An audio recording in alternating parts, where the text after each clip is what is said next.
2 over முடிஞ்சுண்ணா. இதுக்கப்புறம் நான் என்ன ட்ரையல்ஸு போங்கண்ணா. மச்சான் சொல்கிறா. இந்தாடா சாக்லேட் எடுத்துக்கோ.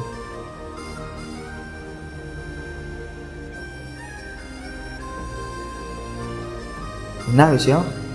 பாஸ் ஆகிட்டேன்டா. பாஸ் ஆகிட்டியா? நம்ம ஒன்றா தானே 12th பாஸ் ஆனோம். இல்லைடா நீட்ரா 600 மார்க் மேலே வாங்கிட்டேன்டா. ரிசல்ட் வந்துருச்சா?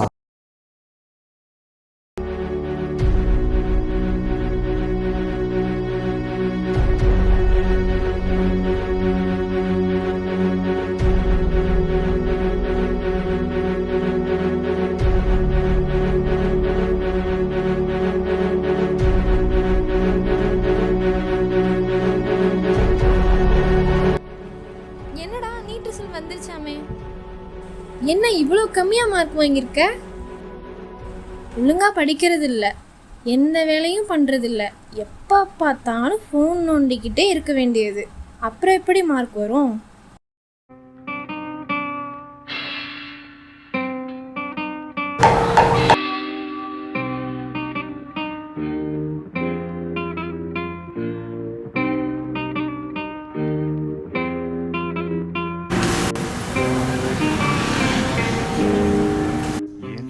தம்பி, இவ்வளோ நாள் நல்லா படிக்கலன்னு கவலைப்படாத. உன்னை நல்ல காலேஜில் சேர்த்துறேன். உன் வாழ்க்கை உன் கையிலேயே தரேன். நல்லா படித்து வாழ்க்கையில் முன்னுக்கு வர பாரு.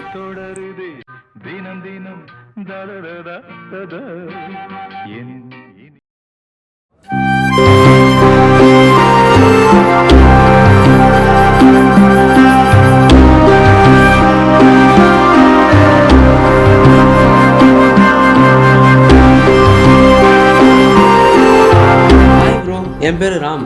நீங்கள்? நான் சுபாஷ் ப்ரோ. எங்கேருந்து வரீங்க? கோயம்புத்தூர் ப்ரோ. கோயம்புத்தூரா? நான் கூட கோயம்புத்தூர் தான் ப்ரோ, பக்கத்தில் கந்தர்வ கோட்டை. பார்த்தீங்களா, நம்ம எவ்வளோ நெருங்கிட்டோம். ஃபோன் நல்லா இருக்கே ப்ரோ. யார் ப்ரோ இந்த 3 பேர்? பிரதர்ஸா? எல்லாரும் அவங்க அப்பா அம்மா ஃபோட்டோ வைப்பாங்க, இல்லைன்னா சாமி ஃபோட்டோ வைப்பாங்க. நீங்கள் என்ன ப்ரோ ஃப்ரெண்ட்ஸ் ஃபோட்டோ வச்சுருக்கீங்க? இவங்கெல்லாம் என் வாழ்க்கையில் நிறையா செஞ்சுருக்காங்க ப்ரோ. அப்படின்னா? இதோ இவன் இருக்கான் பாருங்க, இவனை நான் சாவறதுக்குள்ளே ஒரு தடவையாச்சும் பார்த்துடணும். இதோ இன்னொருத்தர் இருக்கான் பாருங்க, இவனை நான் சாவறதுக்குள்ளே ஒரு தடவை கூட பார்க்கவே கூடாது. இப்போ ஒரு ஆம்பிஷனோட வாழ்கிறீங்களா ப்ரோ? அப்படின்னு சொல்லலாம் ப்ரோ. அப்படி என்ன ப்ரோ கதை? டேய் சீனியர்ஸ் கூப்பிட்றாங்கடா. இந்த காலேஜ் நல்ல காலேஜ்னு சொல்லியிருப்பாங்களே. இந்த காலேஜில் 100% ரிசல்ட்டுன்னு சொல்லியிருப்பாங்களே. குறிப்பாக இந்த காலேஜில் ரேகிங் இருக்காதுன்னு சொல்லியிருப்பாங்களே. காலேஜில் கிடையாது, ஆனால் ஹாஸ்டலில் இருக்கு. இப்போ நம்ம என்ன பண்ண போகிறோம்னா, உங்களுக்குள்ளே இருக்க டேலண்ட்டை வெளியே கொண்டு வர போகிறோம். 2 பேரும் ஆட போகிறீங்க. ஆடுறா ஆடுறான்ற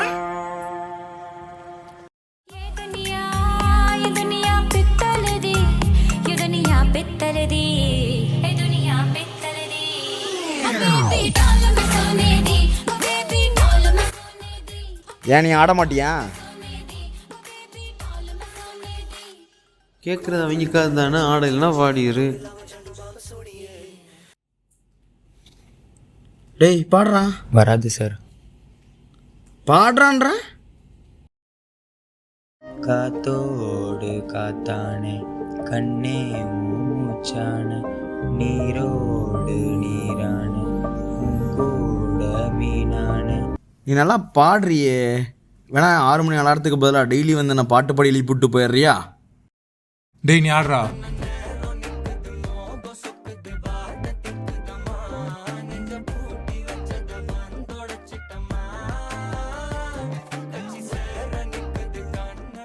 வந்தன்னைக்கே சீனியர்லாம் ஃப்ரெண்டு பிடிச்சிட்டிங்களே ப்ரோ. அட ஏன் ப்ரோ நீங்கள் வேறு. கல்ச்சுரல்ஸ் வருதுடா காலேஜ். கல்ச்சுரல்ஸா? Solo dance, group dance, solo singing, group singing. நீ தான் நல்லா பாடுவிய, போக வேண்டியதானே? ஏன்டா என்னடா எப்படி இருக்கேன்? சரி வா நம்ம டான்ஸுக்கு போகலாம். சரி, உன் ஃபோனை கூட ஏதாச்சும் ஃபோட்டோ எடுப்போம்.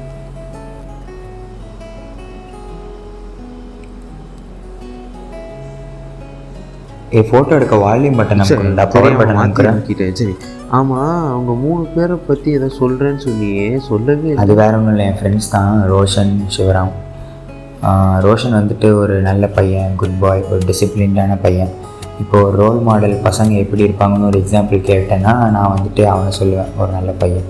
ஆனால் அந்த சிவராம் இருக்கான் பாருங்கள், அவன் வந்துட்டு ஒழுங்காக படிக்க மாட்டான், கிளாஸுக்கு டைமுக்கு வரமாட்டான், அவனுக்கு வந்து செல்ஃப் கண்ட்ரோலே இருக்காது, இப்படியே தான் சுற்றிக்கிட்டே இருப்பான். கான்டாக்ட் இல்லை, 2 பேர்ட்டி பேசுகிறது இல்லை. எனக்கு தெரிஞ்ச வரைக்கும் ரோஷன் வந்துட்டு ஒரு நல்ல நீட்டில் ஸ்கோர் வாங்கி ஒரு நல்ல எம்பிபிஎஸ் காலேஜாக ஜாயின் பண்ணி ஒரு டாக்டர் ஆகிருப்பான். ஆனால் அவனை பற்றி பெருசாக ஒன்றும் இல்லை. டிகிரி பேர் கொண்டு படிச்சிருப்பான், அதுலேயும் ட்ராப் அவுட் ஆகிருப்பான். அப்புறம் அப்பா காசில் உதயத்தனமாக சுற்றிட்டு இருப்பான். மச்சான் குரூப்பை பற்றியா இல்லையா? என்னாச்சு? பேட்ச் ட்ரிப்பு எங்க? ஏற்காடு. எப்போ? நாளைக்கு. நான் வரல. ஏன்டா? ஏற்காடில் என்னடா இருக்குது? ஏற்காடில் என்ன இருக்கா? அங்கே பாரு டிரான்சிஷன்.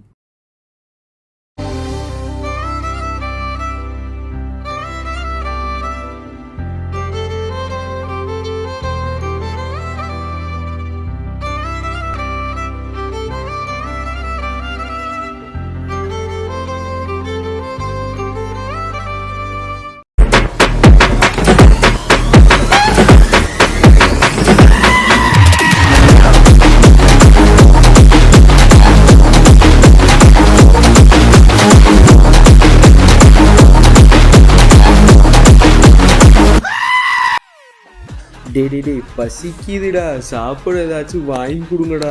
டே போடா, நீ வாங்கப்பட வாங்கி தர முடியாது, நான் வரமாட்டேன்டா. தேங்க்ஸ். என்ன பர்ஸை கொடுத்தேன், 20 ரூபா தான் இருக்குது உள்ள. நான் தான் முட்டையவே காணா.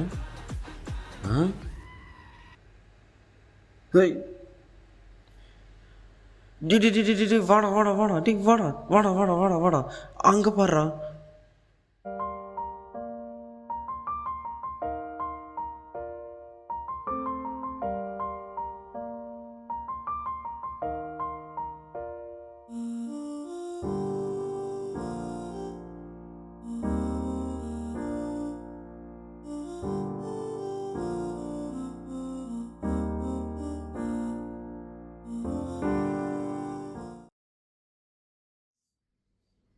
இன்டர் காலேஜ் காம்படிஷன் வருது போல். அதுக்கெல்லாம் போக மாட்டான்டா. நான் போகிறேன்டா.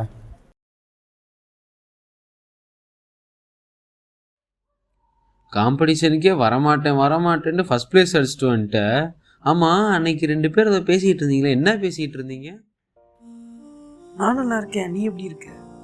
என்னடா ஆளே மாறிட்டேன். ஆமாம் மச்சான், ஸ்கூலில் 3 பேர் ஒன்றா படித்தோம். அப்புறம் காலேஜ் வந்ததுக்கப்புறம் அவங்கவுங்க வேலையை தேடி போயிட்டீங்க. அந்த தனிமையில் நான் இந்த உலகத்தை வேற ஒரு கண்ணோட்டத்தில் பார்க்க ஆரம்பித்தேன் மச்சான். ஒவ்வொரு விஷயத்துலையும் ஒரு அழகு இருக்குது மச்சான். அதுக்கு முன்னாடி இந்த ட்ரக்ஸ் என்ன இதாக இருந்தாலும் தூக்கி போட்டுருலாம். இதுதான் மச்சான் என்னை மாற்றிச்சு.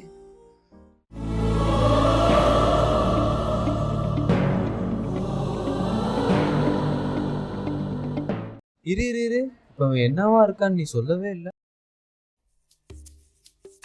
எல்லாமே நம்ம பார்க்குற கண்ணோட்டத்தில் தான் இருக்குது போல். யாருக்கு செல்ஃப் கண்ட்ரோல் இருக்காதுன்னு சொன்னானோ அவனே இன்றைக்கி ஒரு டாக்டராகி என் முன்னாடி வந்து நிற்கிறான். நான் படிக்க மாட்டேன்னு எங்கள் அம்மா சொன்னாலும் நான் படிப்பேன்னு எங்கள் அப்பா வந்துட்டு காலேஜோ ஸ்கூலோ ஜாயின் பண்ணி என்னை படிக்க வச்சார். கஷ்டத்தில் இருக்கும்போது அந்த கஷ்டத்தை பார்க்காம நம்ம வந்துட்டு அந்த கஷ்டத்துலேருந்து எப்படி வெளியே வரோம், எப்படி வெளியே வந்து நம்ம வாழ்க்கையை ஜாலியாக லீட் பண்ணுறோங்கிறது தான் லைஃப்.